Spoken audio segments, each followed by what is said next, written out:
Mohammed reminded me this a few months before he died. He said, this is what is happening in the north. And everybody appears to be nonchalant about it. People are now being killed. And you remember in this program, about 2 years ago, I said we're approaching the level of Afghanistan. So every news now is 200 killed, 100 killed, kidnapped. This is the normal news in Nigeria. And tell me how a president will go from India to Dubai to New York, asking people to come and invest where? You would have expected that this president would have sat down, looked at the Nigerian problem. What is the iPod problem? What is it that they are demanding? There's nothing dialogue cannot sort out. And Buhari dumped this boy for the past how many years in cell? That is the legacy of Buhari. No discussion, military, this. They are killing everybody everywhere in this country now. Is that the peace? Is that the environment where investors will bring in their money? So I find it difficult really to know where we're going because I don't know where we're coming from at this point in time. All right, Chief Dan, I know that a few months ago, I think between the end of July and 1st of August, you saw Nnamdi Kanu, Yes. and, you know, from your conversations with us within that period, it lasted over an hour, and you discussed very important things that had to do with the Southeast security. You also said that later on details will be given. Now you've come, and even though you didn't see him in person, you still had the messages passed on to you. Yes.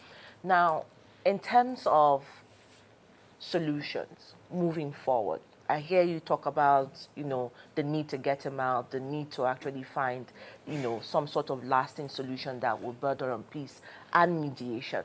However, in this administration, from the body language of His Excellency Bola Ahmed Tinubu, has there been any further engagement going forward since that trip to be able to engage and for them to understand what needs to be done in order for him to be released to increase the safety of the lives of people in the Southeast? The problem at the moment is that I don't know who's in charge. Absolutely, I don't know who's in charge in this government because the president is not in the country.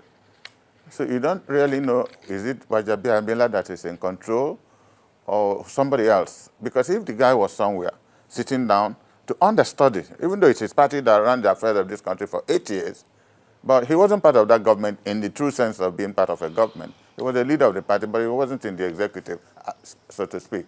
He would have sat down, like I said earlier, to know what are really the problems of this country.